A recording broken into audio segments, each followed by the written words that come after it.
He came, he opened the door, and he was screaming, "Come on, help me. Somebody shot my mother and father." And everyone ran out of the bar, and that was it. They all took off. No, I had to stay. I was tending bar. They all jumped in his car and took off.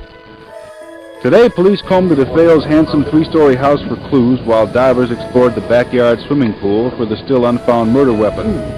Police have been questioning the son, Ronald, and now say he is being, quote, safeguarded. Investigators say without explanation that they now feel young DeFeo was in the house at the time of the murders, but they're not yet considering him a suspect. And so forth. We have no suspect at this time. We have no indication of the motive at this time. What about Ronald DeFeo, the son, the surviving son? Ronald is being safeguarded by the Suffolk County Police at this time. Why safeguarded? Why? Because there's 6 members of the family dead, and we don't know why, and he's the sole remaining member. Is he also a suspect? He's not a suspect at this time. Few people in the neighborhood knew the family well, but those who did described them as close-knit. I think they were just very sweet, very religious people, very family-minded people. And that's about all I could say. Very good, very generous, good type. Very close with their children. There's one element in the usual mass murder story which seems to be missing from this case. There's no sense of fear in this community. No feeling of a mass murderer on the loose. People we talked to seem to feel that whatever was the motive for this crime, it had something to do with the family. It's not something that's going to return to bother anyone else. In Amityville, Long Island, Phil Barno, News Center 4. Who bought the house have packed up and left, driven away by an onslaught of tourists and pranksters who still continue to come and gawk, not fooled by the now changed address out in front. Now, why did you come by tonight to look at this house? To see what that book was all about and everything about the house, the way it looked, and all the things that people say about it.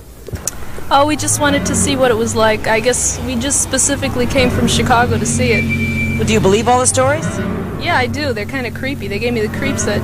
Why do you believe it when the present owners say there's no truth to it at all, and they've been living here for almost 2 years? Oh, I didn't know they had present owners. I thought it was deserted. A man who said he was a friend of the Cromedies also came by, but insisted he not be photographed. You say a friend of yours lives here and you've been in the house. Is there any truth to all these stories that it's haunted and there are weird smells and slime and all those other things? Nothing at all. It's all a bunch of lies. Well, how do you feel about all these tourists coming by and the movie opening and all of this? What do you think of that? Well, I live right down the road and it's a pain in the neck because you can't even get down the block. But when we started rolling the cameras, I had no idea just how much of a pain in the neck it was for the man now temporarily living in the house. As Frank Birch and another man came to the porch, I walked up the driveway to talk to him. He refused and demanded I leave. I thought I did so fairly quickly, but apparently not quickly enough. Within minutes, a police car arrived, then another.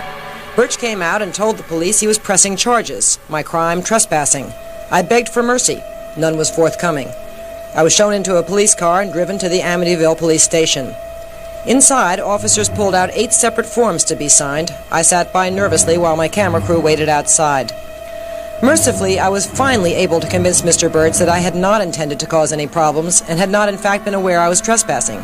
He signed forms rescinding his charges. I signed forms releasing him from charges of false arrest. We shook hands, and after more than an hour in captivity, I was finally free.